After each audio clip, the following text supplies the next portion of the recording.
Okay, so this is going to be advanced topics in equilibrium. There isn't actually anything new in this chapter, okay?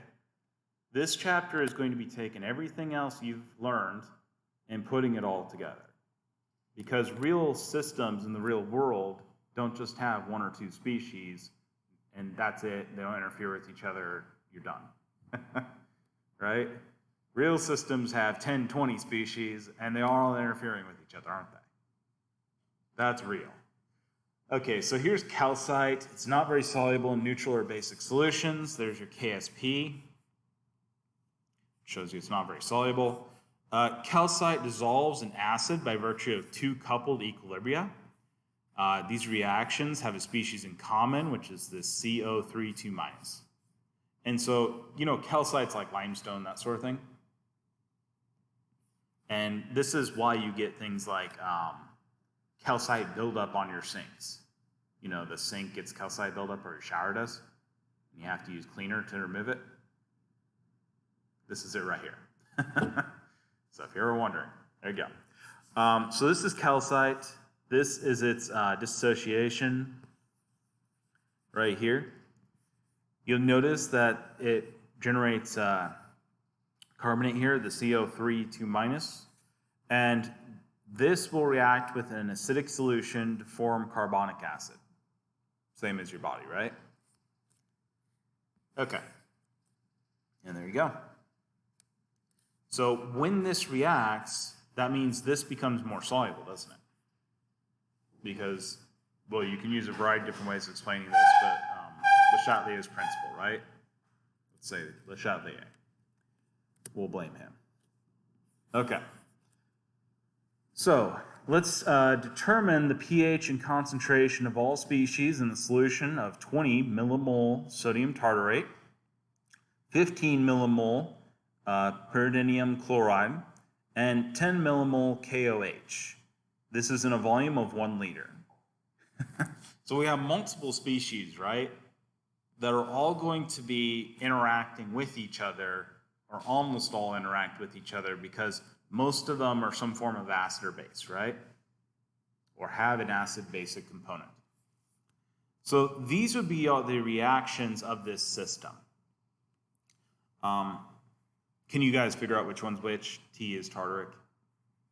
Py is pyridinium. Okay. Pyridinium. And of course it's in water, right? So any water system, we always have H2O going to H plus and OH minus. Okay, so notice again, this has 2 protons that can give. This is actually given to you right here, so it has a sodium and an H on it. Okay.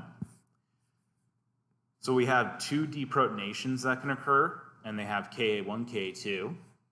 This one, we have a single deprotonation that can occur, which is, you know, given to you right there. And that has a Ka. And then, of course, we have water, which has Kw. Okay, so these are the different reactions.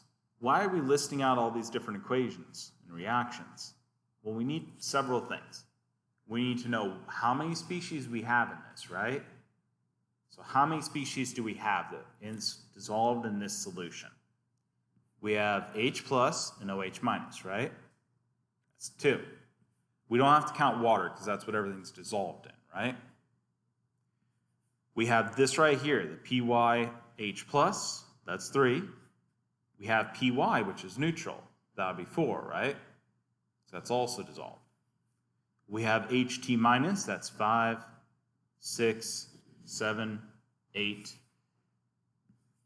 Do we have anything else? What about sodium? Sodium is going to be dissolved in there, isn't it? It's 9. How about chloride? Yeah, that'll also be dissolved, right? So that'll be 10 species. So this will be an equilibrium situation where you have 10 species you have to account for.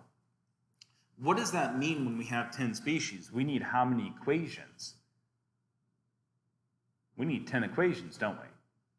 We always need at least as many equations as we have species.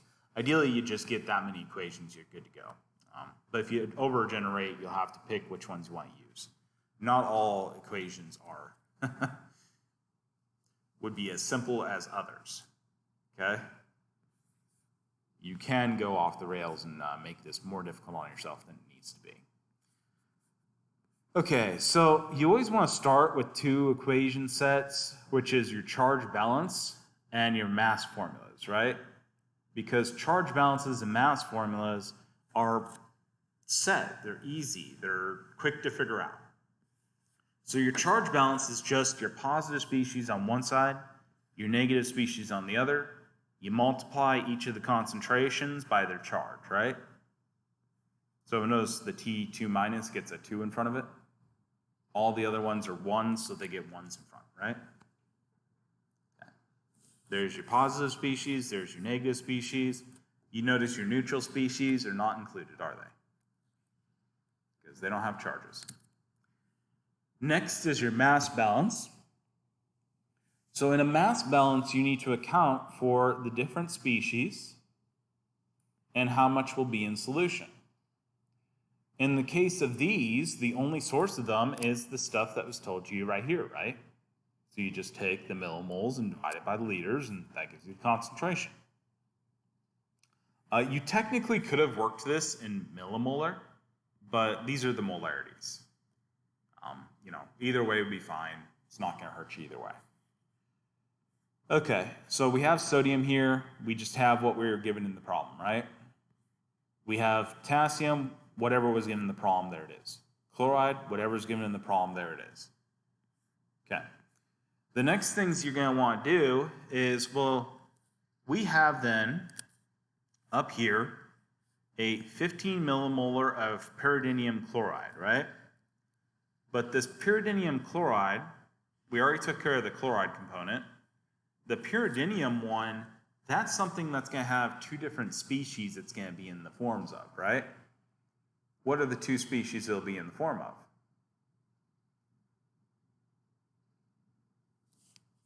Well, we just listed it up here, didn't we? It'll be in the PYH plus form and the PY form. Okay? And so there's your molarity, and it's going to be in these two forms, right? Okay. Please note this should have like a comma or space in it. My space apparently did not look space-like. It didn't really do much spacing, did it? All right. And then your T's all come from this, right? So whatever form of T, that has to add up to that 20, right? And so in molarity, it's this number right here, 0.02, and those are your three forms of T. Okay, so now we have 1, 2, 3, 4, 5, 6, and then we can come up with expressions for each of these equilibriums, right? And that's 4 of them. So we have 10 now, don't we? Okay, you'll want to go ahead and write a fractional composition equation you could use. You could use which is a form of the expression, the equilibrium expression, right? So here we have a fractional composition for the PYH plus. Do this for each of them that shows up in your charge balance. If you do that, then you can put all of your terms in terms of constants and similar variables. So then you can solve this, okay?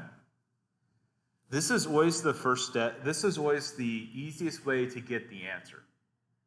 Is going to be taking your charge balance, targeting these charge balance terms, so the H plus, the PYH plus, etc., and coming up with equations that have those on one side. See that? Which the easiest one to do is typically the fractional composition equations. Like, one of the hardest parts of this is to decide what equations you should use, right? You should generate, because you have hundreds of different equations you could make, right? Some of them will require more solving than others. Fractional composition equations require least solving. They're the simplest. Okay? Okay, so here we see this is the fractional composition. This is always going to be the fraction, of course, times whatever you put in, right? Which would be the F, the formal concentration. This would be the fractional composition put in terms of H+. Notice what that is that's actually the equilibrium expression, right? Solved to give you the fraction. As we've done in previous chapters, you can just automatically do it as the fraction, right? Okay, notice that those will end up giving you in constants and in terms of H+, which is much easier to work with, right? Okay. Then you want to look for the form of HT minus, again, the fraction versus the formal concentration of it. These are constants. Those are what given at the beginning. The fraction here is always going to have to be these in terms of equilibrium. This is just these plugged in twice, if you're curious where I got this. So they're based on the expressions, which I solved for these terms. So H is on one side, and then plugged one into the other, right? That's why it has K1, or it has K1 and K2. See that? Okay. T2, again, same thing. That's why there's K1 and K2s in it. All right. So the next step, you would substitute these in to your charge balance. Notice that once you substitute these in for your charge balances, your sodium, potassium, all that's going to end up being, just a number, because we already know the formal concentration of it. The OH minus is going to be the KW expression solved. So it's just KW over H plus, right? How we convert from H plus to OH minus in every water solution. And then we plug in our other formulas, except for H plus, of course, which, that's what we're solving for, right? We want to leave that. Cl minus, again, is the one we had formal concentration for. We don't need to do anything. Just plug the number in. We will get something that looks like this.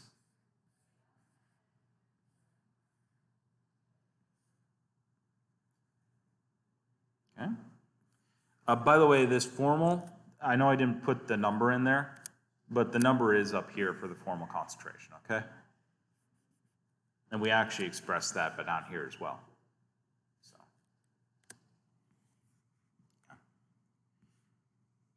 Anyways. And so you would then solve this. Honestly speaking, this would be much, much easier to solve in a spreadsheet. I would never try to do anything over like I would never do anything over like 4 or 5 species by hand ever, okay? It just would take so long. It's far too much work. So you plug this in the spreadsheet. We're going to use the solver to solve for the H+. You'll have to guess the value for the pH. If you set up your spreadsheet like it tells you to do in the book, that would be your H13 cell. You'll use the Excel solver. That will vary that pH until it satisfies your charge balance right here. And so the sum of the charges, which would be an E15 cell, if you set it up like your book shows you, would end up being 0 as it changes that pH to get it, okay? If you make a bad guess for pH, you may have to put in a new guess. It happens every now and then. It's okay, don't worry. Just, guess a new pH. Give it a little bit of difference, okay? This is the spreadsheet that your book shows you. Notice here's your pH value, where you'll put in a value in. This right here is your charge balance. It will never actually reach 0, but it'll reach something very, very, very close to 0. Okay? Okay. Does anybody have any questions?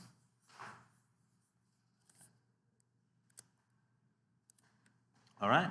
I guess we're out of time. Did you guys want me to release a video? I can make one after I'm done with